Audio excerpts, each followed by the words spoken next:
एक महात्मा सो रहे थे, रात्रि का समय था, राजा निकला। साधु के शरीर पर कोई वस्त्र नहीं था, जाड़े का समय। राजा ने अपना कीमती शाल महात्मा को उड़ा दिया। महात्मा बोले, खुश रहो बेटा, तुम ऐसे ही करते रहो जिंदगी भर। राजा चला गया, पीछे से एक चोर आया, साधु के शरीर पर इतना कीमती शॉल का कोना पकड़ा, खींचा और भागा। महात्मा बोले, खुश रहो बेटा, तुम ऐसे ही करते रहो जिंदगी भर।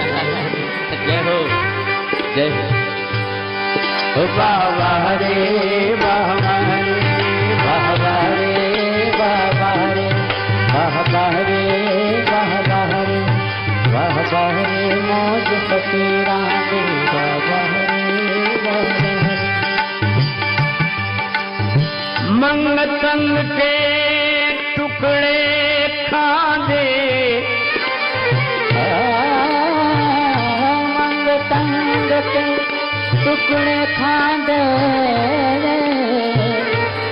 लेकिन चाल चले हैं अमीरा दी। वाह वाह रे वाह वाह वाह वाह रे वाह वाह रे वाह वाह रे वाह वाह रे वाह वाह रे मौज फकीरा दी। वाह वाह रे मौज फकीरा दी। वाह वाह रे वाह वाह रे वाह वाह रे वाह वाह रे वाह वाह रे मौज फकीरा दी। वाह वाह रे वाह वाह रे वाह वाह रे वाह वाह रे। मांग का टुकड़े खाने वाले ऐसे चलते जैसे बड़े अमीर हो। निश्चित वो अमीर हैं, उनके पास कुछ नहीं है, पर जिनका ये सब कुछ है वो भगवान उनके अपने हैं। एक महात्मा थे प्रज्ञाचर, मुगलसराय स्टेशन पर खड़े, इतने प्रसन्न, इतने प्रसन्न। आपने नाम सुना होगा, मानव सेवा संघ के संस्थापक श्री स्वामी शरणानंद जी महाराज। बचपन में ही नेत्रहीन हो गए थे, पर बड़ी मस्ती में रहते, अकेले घूमते। एक आदमी ने देखा कि रेल स्टेशन पर अकेले खड़े आदमी इतने प्रसन्न। उसने कहा कि बाबा बड़े प्रसन्न दिख रहे हो। बोले, हाँ, करोड़ों का धन मिला है। करोड़ों का धन? हाँ। तो कुछ तो हमें, बोले 1-8 लाख तुम्हें भी दिला देंगे।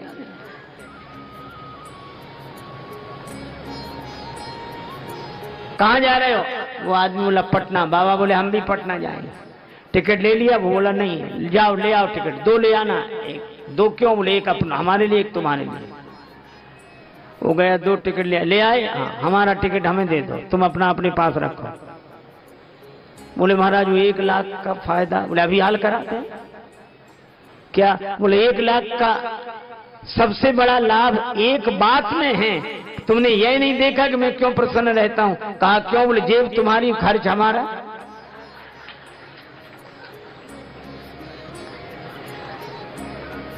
पर जानते हो, जैसे बैंक में जगह जगह खाता हो किसी का, चाहे जहां निकाल लेगा एटीएम से। बोले, इसी तरह सबकी जेबें यह भगवान की बैंक है, और इसमें हमारा सब जगह खाता है, कहीं से भी निकालना है। बोलो, भगवान के भरोसे रहने वाले ऐसे निश्चिंत। एक महात्मा गाते थे, हर हाल में खुश रहना कोई हमसे सीख जाए। हम तो रोने लगते हैं, और न रोए तो लोग रुलाने लगते हैं। मालूम दुनिया वाले कैसे हैं? कोई कहे कि हम तो, अरे इसी में प्रसन्न है, क्या है, बहुत बढ़िया, कुछ नहीं चाहिए। तो वो लोग कुछ मिला ही नहीं, कुछ किया ही नहीं, कुछ हुआ ही नहीं, तो ऐसे तो रहोगी। अरे बेकार, ये कोई जिंदगी है? देखो उनको अरे उनको और इनको सब दूसरों पर आधारित हैं। जो अपने आप की मस्ती में रहे उसका नाम महात्मा है। एक महात्मा कहते थे कि सामान सम्मान पाकर तो हर आदमी खुश रहता है, और बिना सामान के बिना सम्मान के कोई खुश रह जाए, यह महात्मा गिरी है, यह साधुगिरी है। इसलिए भिखारी अगर दरवाजे पे आ जाए और आप अगर भिखारी को कुछ दे दें तो भिखारी का भाग्य है। भिखारी दरवाजे पर आ जाए, आप भिखारी को भीख दें तो यह भिखारी का भाग्य है। लेकिन कोई भिक्षु, कोई संत दरवाजे पर आ जाए और आप संत को कुछ दें तो यह आपका भाग्य है कि द्वार पर भिक्षु आया है। इसलिए एक महात्मा भिक्षा करते थे, उन्होंने एक भजन कहा, भिक्षु हैं पर हम भिखारी नहीं हैं।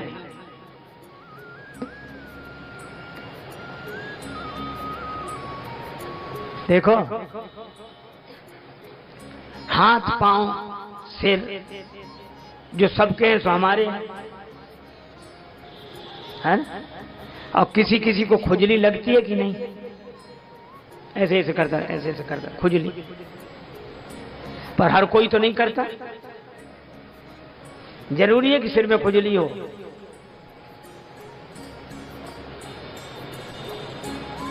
मुझे लगता है इसी तरह मन सबके है कि जिनके मन में वासना का रोग लगा होता है उन्हीं को चाह की खुजली होती है।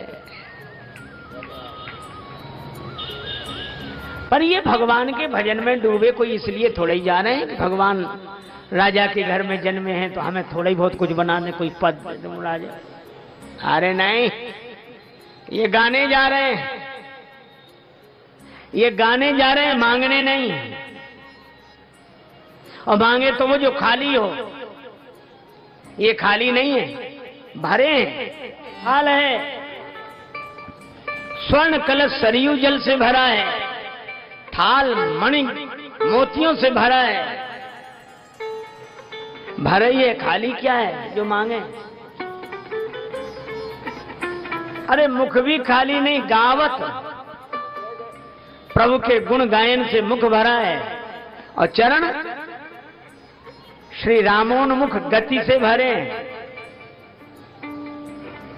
ये होते हैं भक्त।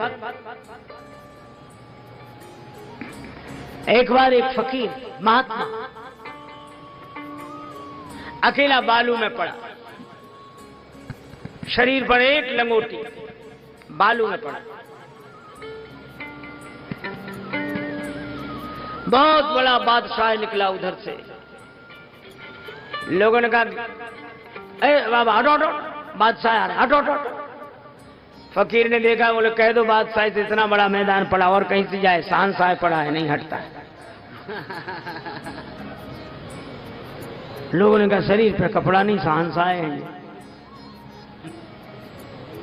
बात बादशाह तक पहुंची, बादशाह आया, बोले तुम शहंशाह कैसे? फकीर ने कहा तुम बादशाह कैसे? बोले हमने कई देश जीत लिए हैं। अब कहां जा रहे? बोले एक देश को जीतने जा रहे हैं, आशीर्वाद दो कि जीत ले। फकीर ने कहा कि फिर भी हमसे मांगने लगे, और जिस देश को तुम जीतने जा रहे हो सकता ना भी जीत पाओ, क्योंकि कामनाओं की यात्रा कभी पूरी होती नहीं है। हजारों ख्वाहिशें ऐसी कि हर ख्वाहिश पे दम निकले, और बहुत निकले मेरे अरमा, मगर फिर भी वो कम निकले।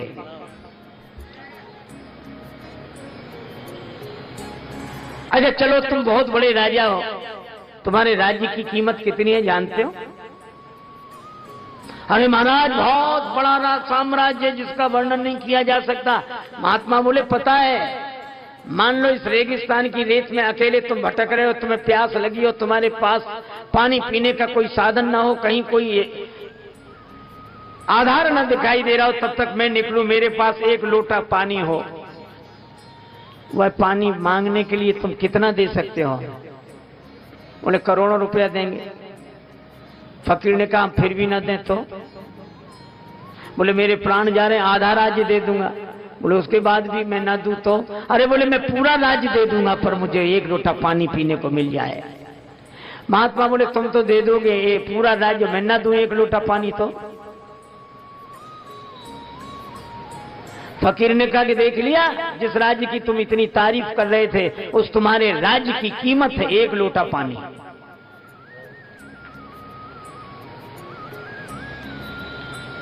फकीर से बादशाह ने कहा हमें कुछ दे दो। बोले तुम्हें क्या दे दें?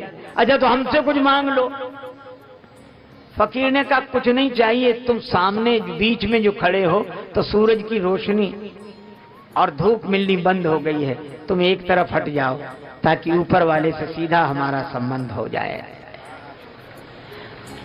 तुम्हारे बीच में आने से ऊपर वाले की रोशनी मिलनी बंद हो गई, तुम एक तरफ हट जाओ, उसके हमारे बीच में तुम काहे को, हम उसी के कारण शहंशाह हैं। निराले होते हैं भाई भक्त भी। एक महात्मा के बारे में मैंने सुना, कोई आयोजन कर रहे थे यज्ञ का। उस जमाने में एक आदमी आया, बोला महाराज काहे को सबसे 5-5, 10-10 रुपया मांगते हो? मैं अकेला ही 25,000 लगा के आपका यज्ञ करा देता हूं। स्वामी जी ने कहा कि नहीं, तुम्हारे अकेले की जरूरत नहीं, सबके भाग से यज्ञ होगा। उसको लगा कम है, बोले 50,000 दूं। स्वामी जी बोले नहीं लेना। बोला लाख। बहुत पुराने जमाने की बात है, जब 1 रुपए की भी बहुत कीमत होती थी। अंत में उसने कहा 1.25 लाख। महात्मा बोले नहीं। तो बोला कि महाराज सोच लो, इस जमाने में 1.25 लाख देने वाला कोई मिलेगा नहीं। सोच लो, 1.25 लाख देने वाला कोई मिलेगा नहीं। महात्मा मुस्कुराकर बोले देने वाला तो मिल ही जाएगा, तुम दे ही रहे हो। लेकिन यह भी देख लो कि देने वाला मिल भी जाए पर नहीं लेने वाला भी नहीं मिलेगा। उसको निराश लौटना पड़ा। उसके सामने ही एक महिला घास बेचकर लौटी। उसकी धोती के छोर में चवन्नी बंधी थी। वो आई, यज्ञ कौन कर रहे हैं महाराज? यज्ञ। उसने चवन्नी ये यज्ञ में देना चाहती। महात्मा ने खुद उठकर हाथ बढ़ाकर उसकी चवन्नी ली और कहा मेरा यज्ञ इस दान से पूरा होगा।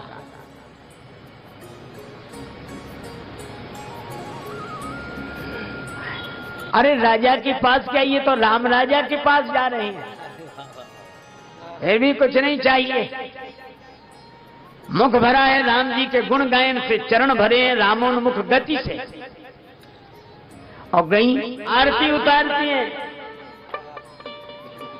आरती उतारी जाती है दीपक से। और दीपक है ज्ञान का रूप, मानो ज्ञान की ज्योति ईश्वर का साक्षात्कार करके धन्य हो गई। न्यौछावरी करही धन। आज भी हमारे यहाँ परंपरा है, भगवान की आरती होती तो न्यौछावर में पैसे ही। क्यों भाई देते ना पैसा? क्यों? इसलिए कि पैसा मिलता है भाग्य से।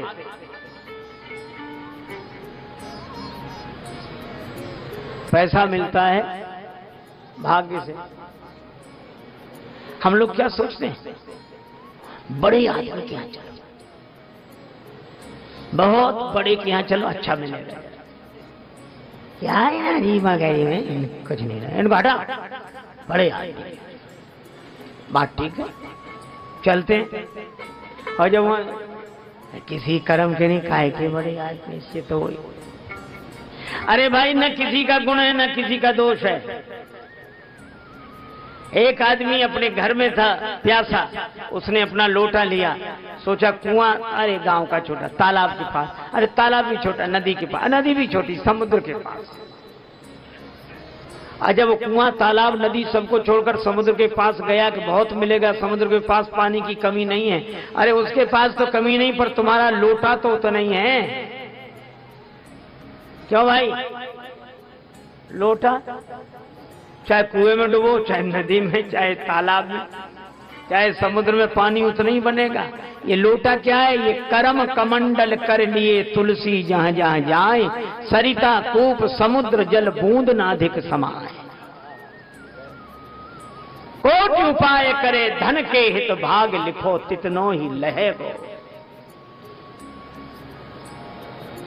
एक महात्मा अपनी फक्कड़ी भाषा में बोलते थे कि भाग्य में होगा तो किसी का बाप रोक नहीं सकता, मिलेगा, और नहीं होगा तो किसी का बाप दे नहीं सकता, उतना ही मिलेगा जितना है।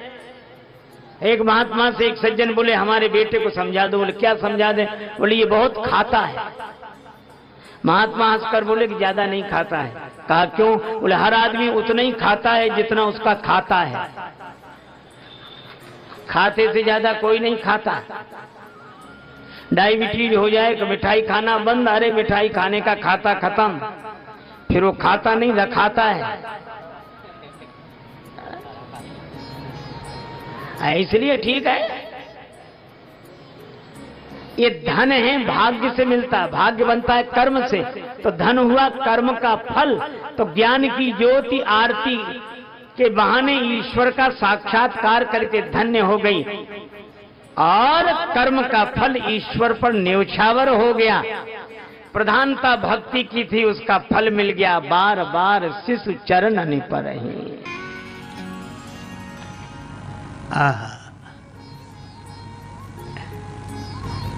श्री लक्ष्मण जी के मन में बड़ी लालसा है नगर दर्शन की। और एक अद्भुत बात, लक्ष्मण जी ने कहा नहीं।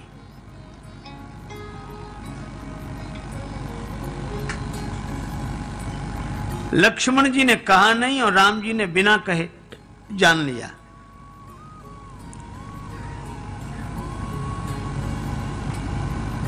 प्रीतम को पतियां लिखूं जो कहूं हो ये विदेश, तन में मन में प्राण में तासों कौन संदेश। मन तू क्यों घबरावे रे, सिर पर सीताराम बेड़ा पार लगावे रे। भगवान से कहने की आवश्यकता क्या है? अंतर्यामी को अपनी सुविधा समझावे रे, करी करी सोच विचार व्यर्थ तू बुद्धि गंवावे रे। पाप पीछले सोच सोच कर क्या पछतावे रे, ऐसो दीन दयालु चित्त में एक न लावे रे। भगवान ऐसे दीन दयालु हैं, शरणागत को अपना लेते हैं।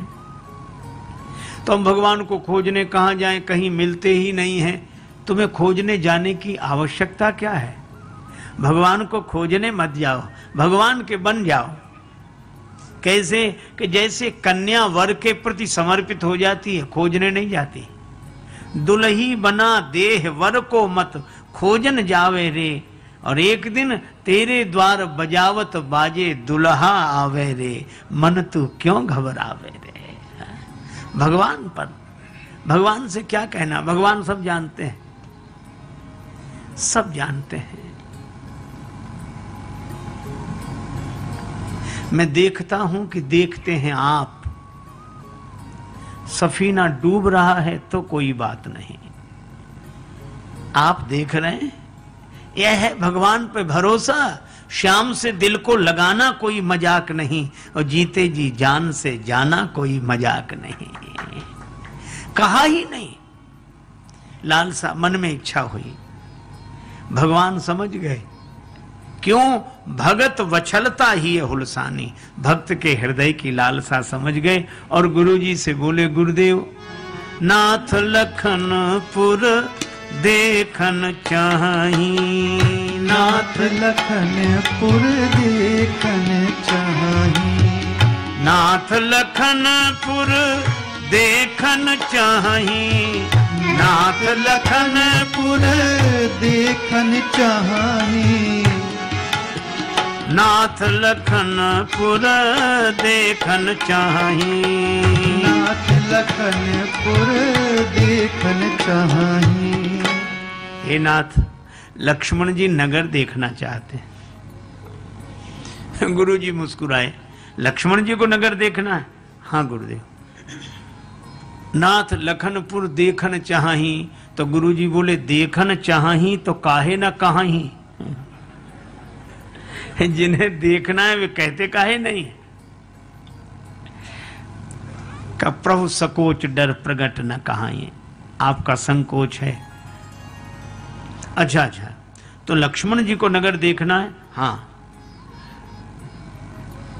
विश्वामित्र जी बोले महाराज जनक के अनेक सेवक घूम रहे हैं, 4 को बुला लेते हैं, उनसे कहेंगे जाओ लक्ष्मण जी को नगर दिखा ला। अब राम जी ने सोचा कि सेवक नगर दिखा लाएंगे लक्ष्मण जी को, तो राम जी बोले गुरुदेव अगर आपकी आज्ञा हो तो लक्ष्मण जी को नगर हम दिखा लाएं। विश्वामित्र जी बोले राम जी आप पहले जनकपुर आए हैं, आपने कभी जनकपुर पहले देखा है? राम जी बोले ना आए ना देखा। जब आपने नहीं देखा तो इन्हें क्या दिखा लाओगे? जब देखा ही नहीं तो इन्हें क्या दिखा लाओगे? तो कहा नहीं, दिखाएंगे तो महाराज जनक के सेवक ही, और देखना है लक्ष्मण जी को, फिर आप काहे को जा रहे हो? राम जी ने कहा कि मैं एक तीसरा काम करूंगा। क्या? पता नहीं कब तक सेवक नगर दिखाते रहें, कब तक लक्ष्मण जी नगर देखते रहें, मैं साथ रहूंगा तो नगर दिखाए तुरंत ले आवो, मैं उन्हें जल्दी लौटा लाऊंगा, जल्दी। विश्वामित्र जी मुस्कुराए, उन्होंने कहा कि राम जी मैं समझ गया, क्या लक्ष्मण नगर देखे बिना नहीं रह सकते और आप लक्ष्मण को देखे बिना नहीं रह सकते हैं। जहां जहां बछड़ा चले तहां चली जावे गैया, और कह दादू जहां चले संत जन तहां तहां जाए रमैया। अगर आपको यह वीडियो पसंद आई हो तो हमारे चैनल रामायणी को सब्सक्राइब करें और इस वीडियो को लाइक करके महाराज जी के लिए अपना प्यार प्रकट करें। आप इस वीडियो को शेयर करें ताकि ये वीडियो ज्यादा से ज्यादा लोगों तक पहुंच सके, और कमेंट्स में अपने विचार और सुझाव दें, जिससे हम आपके लिए ऐसे ही वीडियोस और पेश कर सके। जय श्री सीताराम जी।